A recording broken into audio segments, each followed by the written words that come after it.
பெரும்பாலான மக்கள் தங்கள் வங்கிக் கணக்கின் ரகசிய பின் நம்பர் அல்லது ஓடிபியை யாரிடம் பகிர்ந்து கொள்ளவில்லை என்றால் தங்களது பணம் பாதுகாப்பாக இருப்பதாகவே இன்றும் நம்புகிறார்கள். ஆனால் இன்றைய நவீன டிஜிட்டல் உலகில் உங்கள் வங்கி ரகசியங்களை சொல்லாமலேயே உங்கள் கணக்கில் இருக்கும் மொத்த பணத்தையும் திருட முடியும் என்பது உங்களுக்கு தெரியுமா? ஆதார் அடிப்படையிலான பண பரிமாற்ற முறை அல்லது AEPS எனப்படும் தொழில்நுட்பத்தை பயன்படுத்தி சைபர் குற்றவாளிகள் இப்போது பொதுமக்களின் பணத்தை குறிவைக்க தொடங்கியுள்ளனர். ATM கார்டு, ஸ்மார்ட் போன் அல்லது இன்டர்நெட் பேங்கிங் வசதி இல்லாதவர்களும் எளிதாக பணம் எடுக்க உருவாக்கப்பட்ட இந்த திட்டம் இப்போது மோசடி பேர்வழிகளுக்கு ஒரு மிகப்பெரிய வாய்ப்பாக மாறிவிட்டது.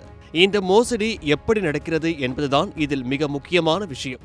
நாம் சொத்து பதிவு செய்யும் போதோ அல்லது அரசு அலுவலகங்களில் ஆவணங்களை சமர்ப்பிக்கும் போதோ பதிவாகும் நமது கைரேகைகளை சைபர் திருடர்கள் ரகசியமாக திருடுகிறார்கள். நவீன தொழில்நுட்பத்தை பயன்படுத்தி அந்த திருடப்பட்ட கைரேகைகளை சிலிகான் போன்ற பொருட்கள் மூலம் போலி முத்திரைகளாக உருவாக்குகிறார்கள். பின்னர் பாதிக்கப்பட்ட நபரின் ஆதார் எண்ணையும் இந்த திருடப்பட்ட போலி கைரேகையையும் மைக்ரோ ATM இயந்திரங்களில் பயன்படுத்தி மிக எளிதாக வங்கிக் கணக்கில் இருந்து பணத்தை எடுத்து விடுகிறார்கள். இந்த திருட்டு மிக தந்திரமானது. ஏனெனில் உங்கள் மொபைலுக்கு எந்த ஒரு OTP அல்லது உறுதிப்படுத்துதல் செய்தியும் வராது. உங்கள் கணக்கில் இருந்து பணம் எடுக்கப்பட்ட பிறகு உங்களுக்கு தெரிய வரும். இந்த மிகப்பெரிய ஆபத்தில் இருந்து நம்மை பாதுகாத்துக் கொள்ள பல வழிகள் இருந்தாலும் மிக முக்கியமான ஒன்று பயோமெட்ரிக் லாகிங் UITAI எனப்படும் அல்லது ஆதார் செயலியை பயன்படுத்தி உங்கள் கைரேகைகளை நீங்கள் லாக் செய்து கொள்ளலாம். அப்படி செய்துவிட்டால் நீங்கள் மீண்டும் அதனை அன்லாக் செய்யும் வரை உங்களை தவிர வேறு யாராலும் உங்கள் கைரேகையை பயன்படுத்தி பண பரிமாற்றம் செய்ய முடியாது.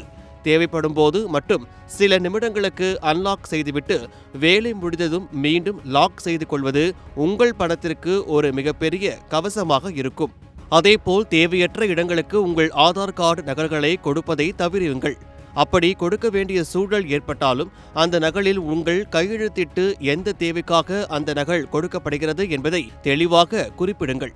முடிந்தவரை உங்கள் முழு ஆதார் எண்ணையும் தராமல் இறுதி 4 இலக்கங்கள் மட்டும் தெரியும்படி இருக்கும் மாஸ்க் செய்யப்பட்ட ஆதார் நகலையோ அல்லது VIT எனப்படும் 16 இலக்க தற்காலிக எண்ணையோ பயன்படுத்துவது பாதுகாப்பானது.